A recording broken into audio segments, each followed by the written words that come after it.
I know it's been a while since the movie came out, but if you haven't watched the movie Resident Evil Welcome to Raccoon City, I highly advise you to never ever watch this pile of shit. So, I haven't even watched the movie in its entirety, I admit it, but I watched 15 clips from the YouTube channel WickPie, and you can go and look at them yourself. There are 15 clips of the movie ready to watch, and if you want to torture yourself by watching that garbage, then go right ahead, be my guest. But the movie is just so god-awful. They fucked it in every way possible. So to start, they combined Resident Evil 1 and 2 into one movie, and they completely botched it. To start, I mean, just to kind of summarize the start of it, Claire is hitchhiking with the trucker from Resident Evil 2 for whatever the fuck reason. She had no other means of transportation to get to Raccoon City to see Chris other than hitchhiking with this trucker. And the whole process happens like you see in Resident Evil 2. He hits the zombie in the middle of the road, but then he had a dog in his car. The dog starts licking up the fucking blood from the zombie. The zombie just got up and walked away willy-nilly. Didn't even mind that Claire and the trucker were there. Paid them no attention. So the dog's sitting there licking up the shit, and then it gets infected, and the trucker just leaves Claire in the middle of the road, and then he proceeds to go back in his truck. Dog's infected. Dog bites him. He gets infected, and then he crashes his truck in front of the RPD when he eventually turns. And it's funny because in the game he doesn't crash his truck in front of the RPD. It's in an entirely separate area. And what happens next is really funny. The trucker gets out of this truck that's engulfed in flames. He's engulfed in flames. Just walks right through the front gate of the RPD, through the front door. Leon is sitting there at the front desk sleeping with headphones on, and Chief Irons comes down the steps and shoots the zombie, the inflamed zombie, and that's what wakes Leon up. But what gets me here is that Chief Irons is just like, oh yeah, be on alert or whatever. There might be more of those things roaming around. So apparently there's a bunch of fucking zombies roaming the RPD, even though Leon's just sleeping there right at the front gate, and there's no one else in the building. So yeah, they're already off to a hot start here with this 6-star film. So after that, and the clips that I watched, Claire just like walks all the way to her brother Chris's house, and then Chris is like, "Oh, I gotta leave because I have to meet up with Star's Alpha Team, and we're going to the Arklay Mansion, and take my motorbike to the city or whatever the fuck." So he leaves, meets up with Alpha Team, and they go to the Arklay Mansion. Claire heads to the RPD, and what's really funny here is that when the Stars Alpha Team goes to the mansion, you have your characters Chris, Wesker, Jill, and Richard. Barry Burton does not exist in this film at all. It is insane. They put in Wesker, Jill, Chris, and Richard. What in the fuck are they doing? This is just one of the many fuck yous that this film implemented. I mean, they just totally eliminated Barry Burton from the movie, even though he was a huge part of the first Resident Evil game. How they botched that is beyond me, but man, the casting for this movie was already ass cheeks. They might as well have just asked fucking Mel Gibson if he wanted to play Barry Burton. I mean, they could have had Mel Gibson play Leon Kennedy if they wanted to. The casting's so fucking awful. And I'm going to talk more about the cast here later on, but I just want to go over a couple more of the events in this movie. So another thing that I saw was during the mansion scenes, I don't know if you recall, but there's a scene in Resident Evil 2 where there is a police helicopter with one pilot in, I believe, and there's an officer on the roof getting chased by 2 zombies. He proceeds to shoot those zombies with a submachine gun, but he accidentally hits the pilot as he was getting attacked by the zombies. And then the pilot crashes into the second floor of the RPD, or the third floor, whatever it was. But in the movie, that scene just happens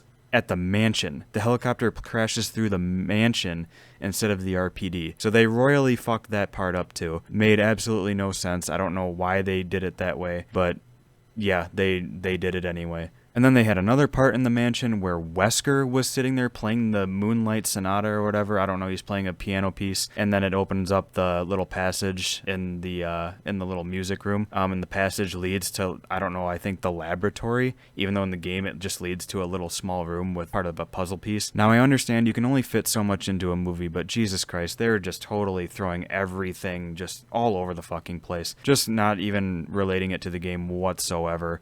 It's just a total catastrophe. There were a couple other scenes here that also stood out to me, and that was Chief Irons' death and Ben Bertolucci's death. So Ben, as you know, is the reporter in the jail cell. In the movie, he's actually in a jail cell with one or two infected people, and he like knows the entire thing. He knows about the T virus, G virus, all this shit, and he manages to get a hold of Leon's gun and starts pointing it at him, telling him to let him out. And then as soon as he opens the jail cell, he gets bitten by the zombie and dies. The thing that stands out here is Mr. X does not exist. Mr. X is not a part of this movie at all either. Mr. X is a huge part of Resident Evil 2, doesn't exist in the movie, and Ben just dies from a normal zombie. And yeah, that's really all there is to that scene. It was pretty garbage to say the least. And then Chief Irons also just dies from a licker. A licker just sneaks up on Chief Irons and kills him. Grabs him with the long ass tongue, drags him up to the ceiling, and then claws the fuck out of him, and he just drops down and he's dead. So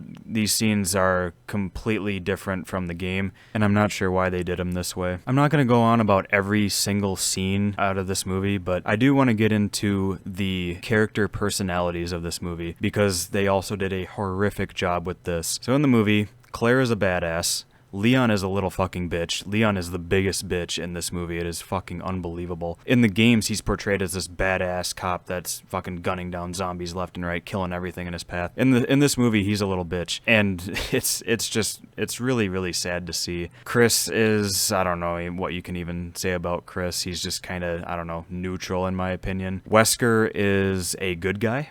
Wesker and Chief Irons are good guys in this movie. Just think about that. So Wesker is just a part of STAR's team. He has no relation to Umbrella. He has no involvement with Umbrella. And he's just part of the STAR's team trying to stop them. And Chief Irons also is not a part of Umbrella, even though in the game he is. Moving on down the big character list, William Birkin is played decently, I suppose. Not really much to say there. Annette Birkin and Sherry Birkin are in the movie, but they don't really have massive roles like they do in the game. And Jill Valentine is actually portrayed as like this badass who just goes around shooting shit up and all that, even though in the games she doesn't act that way at all. I'd say she's a little bit more on the reserve side, not entirely, but a little bit.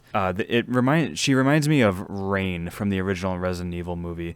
I feel like they tried to make her kind of like Rain from that movie, just kind of like this badass with no filter and everything like that. So yeah, they just really did a bad job with the character personalities in this movie from what I've seen. Lastly, I just want to talk about the casting here for a little bit for this movie, because some of the characters in here are played rather decently by their actors, but I have to say the people playing Jill Valentine, Leon Kennedy, and Ben Bertolucci were absolutely the worst picks they could have made. Jill Valentine, I guess, is like, you can roll with it, but I feel like they could have found someone else to play her. Ben Bertolucci, I don't know how the fuck they messed him up, because in the game he has long hair, no facial hair, anything like that. But in the movie, he's played by this dude with a huge fucking neck beard and shorter hair, just kind of looks like this nerdy ass guy. And then the worst casting decision of all was Leon Kennedy.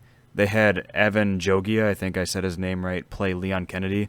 He's the guy from Victorious, if you didn't know. Yeah, he would have been a perfect casting for Carlos Oliveira from Resident Evil 3. In my opinion, he would have been a perfect casting for that, but not for Leon. They could have made the dude who played Wesker or Chris play Leon. That would have been much better. It's just a horrible casting decision, but he would have been perfect for the role of Carlos. They just did not do a good job of making the characters look like the characters in the game. And I understand that you can't make everyone look like the character to a T. I know that's basically impossible, but they 100% could have done better. So yeah, that's it for my rant about this movie. Sorry I'm all over the damn place. I'm just kind of giving my thoughts as they come. And again, I know I'm probably going to receive some backlash by people who defend this shit for whatever reason, but I am not going to watch this movie in its entirety. I just was on YouTube and happened to see some clips of it. Decided to check out the clips, and man, I was blown away by how fucking awful this is. So yeah, I'm just kind of giving my review based off of those clips, because I have no intention of watching the full film, especially after watching those. I have